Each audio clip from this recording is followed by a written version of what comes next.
2022లో GO ఇచ్చింది. కాబట్టి ఎవరైనా సరే మేము చెప్తున్నది ఏంటంటే జిందాల్ సైడ్ నుంచి కూడా భారత్ ఏ ప్రమిస్ అయితే ఆ ప్రమిసెస్ అన్ని నెరవేర్చే బాధ్యత మేము తీసుకుంటాం. ప్రధానమంత్రి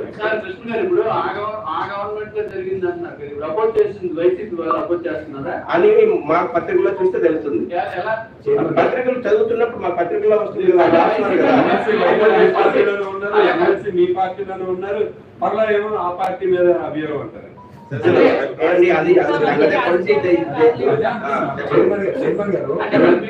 పాయింట్ అన్నారు 2022లో ప్రభుత్వంలో ఉన్నారు కదా, అప్పుడు ఎందుకు ప్రశ్నించలేదని మీరు పాయింట్ చేశారు.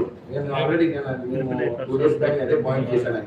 2022లో ఏదైతే ఎంఎస్ఎఫ్ వైసీపీ గవర్నమెంట్ చేసిందో మీరు అప్పుడు ఎందుకు ప్రభుత్వాన్ని అడ్డుకోలేదంటే ఆ రోజు యాక్చువల్ గా రెన్యూవల్ చేసినట్టు మేము అనుకున్నామండి. పరిశ్రమ శంకుస్థాపనకి జగన్మోహన్ రెడ్డి గారు వస్తా ఉన్నారు, కానీ మేము రిక్వెస్ట్ చేయడం ఆయన రావడం లేదు, ఆఫ్ చేశారు. రైతులు నష్టపోతుందని చెప్పడం అయిపోయింది. ఆపాలండి. జీవో ఇచ్చేసిన తర్వాత మీరు అడ్డుకుంటామంటే ఎలా జీవో ఇవ్వకముందు గవర్నమెంట్ లో ఉంటుంది. జీవో ఇచ్చిన తర్వాత మేము అడ్డుకుంటాం నేను చెప్తాను. ఆ మాటలు చెప్పడం కాదు కదా. ఏ ఆలోచనతో ఆయన చేస్తున్నారంటారు? మీరు ఆయన అడగాలి. ఆయన ఏ ఆలోచనతో చేస్తారో నాకేమనిపిస్తుంది. ఆయన క్వశ్చన్ చేయాలి. ఆయన మా పార్టీలో లేదండి, వాళ్ళ లైఫ్ మా పార్టీలో ఉంది. ఇంకా క్లారిటీగా చెప్పండి.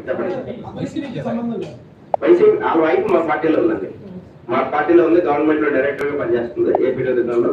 అతను వైసీపీ ఎమ్మెల్సీ.